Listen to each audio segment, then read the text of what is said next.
SPAK kërkon 7 vite burg për Fatime Kryemadhin. Në dosjen Meta Kryemadhi, ku ajo akuzohet për pastrim parash, SPAK pretendon se qindra mijëra euro të deklaruara nga nëna e ish deputetes nuk kanë burim të justifikuar, përfshirë shuma për shlyerje kredish dhe blerje apartamentesh. Sipas SPAK-ut, kredit janë paguar me para kesh pa burim të provuar ligjor. Në këto kushte, në pretend, SPAK kërkon 7 vite burg për Fatime Kryemadhin. Në të njëjtën dosje, Ema Çoku, mikeshe Monika Kryemadhit, akuzohet po ashtu për pastrim parash, pasi ka pasur marrëdhënie të ngushta me ish deputeten dhe ka kryer transaksione të dyshuara financiare, ndërsa Piro Xhixho akuzohet për korrupsion. Procesi për këta 3 pandehur po zhvillohet me gjykim të shkurtuar. Ema ish deputetes Monika Kryemadhi, Fatime Kryemadhi, nuk pranoi gjykimin e shkurtuar dhe kërkoi nga gjykata të trajtohej me proces normal, sikurse Monika Kryemadhi dhe Ilir Meta në këtë dosje. Mirëpo gjykata e posaçme rrëzoi këtë kërkesë, duke lënë në fuqi gjykimin e shkurtuar për këtë fraksion të dosjes. Me pretendën 7 vite e 6 muaj burg për Fatime Kryemadhin, gjykimi i shkurtuar e redukton në 5 vite burg. SPAK ka kërkuar që dënimi me burg të konvertohet në 5 vite shërbim prove, duke marrë parasysh moshën e saj. Ndërkohë për Piro Xhixhon, SPAK ka kërkuar 4 vite e 6 muaj burg dhe sipas gjykimit të shkurtuar, dënimi ulet në 3 vite burg. Për Ema Çokun,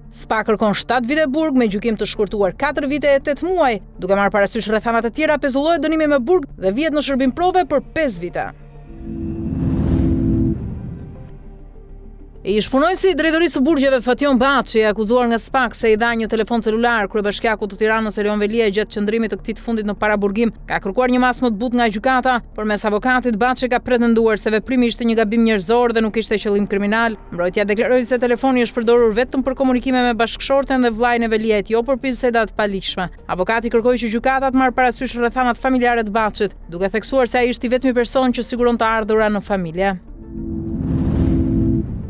Gjykata e Durrësit ka lënë në fuqi masat e sigurisë për personat e dyshuar në një skem të tjetërsimit të paligjshëm të pronave në zonën bregdetare. Arrest shtëpie u konfirmua për Shaqir Sheshin, Arianit Matajn dhe Besnik Xhafën, të akuzuar për mashtrim dhe falsifikim dokumentesh, ndërsa për Fiqeret Xhafën dhe 3 punonjës të kadastrës së Durrësit u vendos detyrimi me paraqitje. Hetimet që nisën në vitin 2022 kanë çuar në sekuestrimin e 13 parcelave, ndërsa vijojnë të jenë pa ekzekutuara 4 masa sigurie arrest me burg ndaj zyrtarëve dhe përfituesve të dyshuar.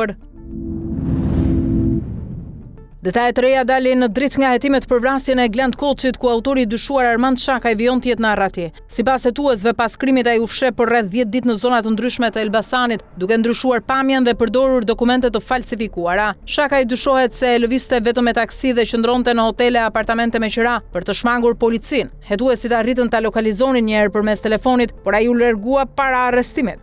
Dyshimet kryesore për motivin e vrasjes lidhen me aktivitetin e kriptomonedhave, ndërsa në pajisjet e sekuestruara janë gjetur të dhëna për llogari financiare. Shakaj dyshohet se vrau Koçin më 4 qershor dhe më pas braktisi trupin në zonën e Korrës.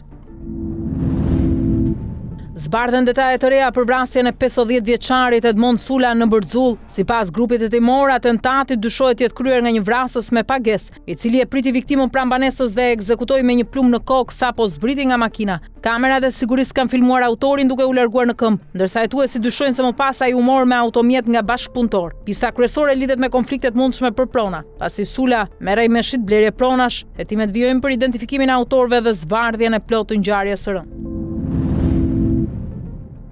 Gjendet pas 2 ditësh kërkime trupi i pajeti Erkin Likës, 38 vjeçarit, që humbi jetën gjatë një stërvitje militare në urën e Vashës në Klos. Trupi u lokalizua në Lumin Madh dhe u nxor nga polumbarët pas një operacioni intensiv kërkim shpëtimi. Lika e njohur për pasionin ndaj alpinizmit dhe eksplorimit të shpellave, ishte pjesë e shërbimit të kërkim shpëtimit malor dhe bashkëthemelues i shoqatës speologjike shqiptare. Hetimet paraprake dyshojnë se ai ra në një grop thithse në Lum, gjë që vështirësoi gjetjen e tij. Autoritetet po vijojnë hetimet për të sqaruar plotësisht shkaqet e tragjedisë.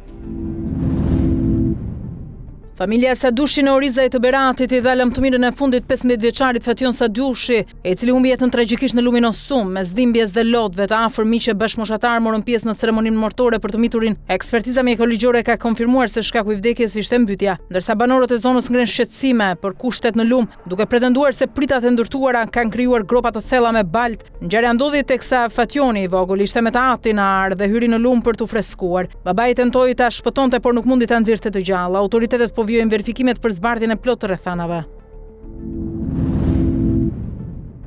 Gjykata e Shkodrës ka lënë në burg 64 vjeçarin Shtefan Ziçi, i akuzuar për vrasjen e bashkëshortes së tij Bardhe Ziçi. Gjatë seancës ai nuk dha deklarime ndërsa mbrojtja kërkoi ekspertim psikik. Sipas hetimeve, pas një debati në dyqanin e familjes, 64 vjeçari mori armën e gjahut dhe qelloi 2 herë ndaj bashkëshortes, e cila humbi jetën në vend. Pista kryesore lidhet me motive xhelozie, pasi konflikti dyshohet se nisi për shkak të telefonit celular të viktimës. Hetimet vazhdojnë për të zbardhur plotësisht rrethanat e krimit.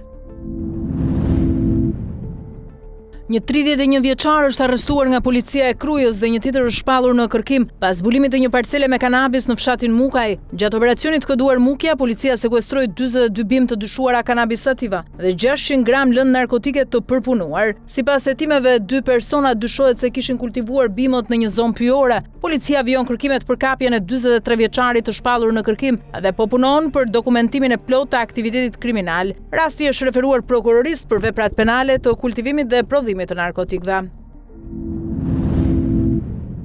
3 të rinj janë arrestuar në Itali për vrasjen me thik të 19 vjeçarit Jusef Rama Belaziz në qytetin Krema. Mes të ndaluarve ndodhet edhe një iri me origjinë shqiptare, i identifikuar nga një dëshmitar dhe pamjet e kamerave të sigurisë. Sipas hetimeve, krimi ndodhi gjatë një përleshje mes dy grupeve të rinj në parkingun e një supermarketi, ku viktima u goditi disa herë në gjoks. Edhe pse arriti të largojë disa metra, 19 vjeçari humbi jetën në spital. Autoritetet po hetojnë motivin e ngjarjes, ndërsa 3 të arrestuarit pritet të dalin para gjykatës.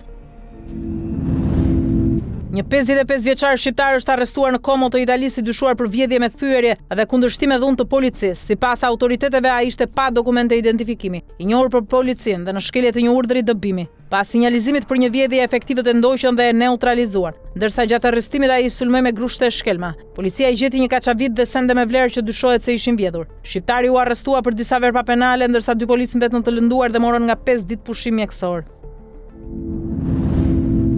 Një operacion ndërkombëtar i policisë spanjolle, prokurorisë së përgjithshme dhe Europol ka goditur një rrjet të dyshuar të trafikut të kokainës me lidhje shqiptare dhe polake. Operacioni çoi në arrestimin e 18 personave dhe zbuloi një organizatë që dyshohet se kishte trafikuar rreth 7.5 ton kokainë me vlerë $225 milion. Mes të arrestuarve janë një shtetas polak i dyshuar si drejtues i rrjetit dhe një shqiptar me Novkëndaci i akuzuar se shërbente si lidhës mes grupeve kriminale në Ekuador dhe Europë. Hetimet dyshojnë se droga fshihej në kontener me mallra si banane, kafe dhe dru, me destinacion disa vende europiane. Autoritetet vjojnë hetimet për zbardhjen e plotë të rrjetit kriminal. Një 31 vjeçar është arrestuar në Shkup pasi dyshohet se vrau me thik baban e tij gjatë një konflikti familjar. Sipas autoriteteve, 52 vjeçari, i cili dyshohet se ishte nën efektin e alkoolit, po ushtronte dhunë ndaj bashkëshortes kur djali ndërhyri dhe e goditi me thik, duke i shkaktuar vdekjen. Policia arrestoi me një herë të riu, ndërsa 54 vjeçaria u dërguar në spital për ndihmë mjekësore. Me urdhër të prokurorisë, viktima do t'i nënshtrohet autopsisë, ndërsa hetimet vjojnë për të sqaruar plotësisht rrethanat e ngjarjes.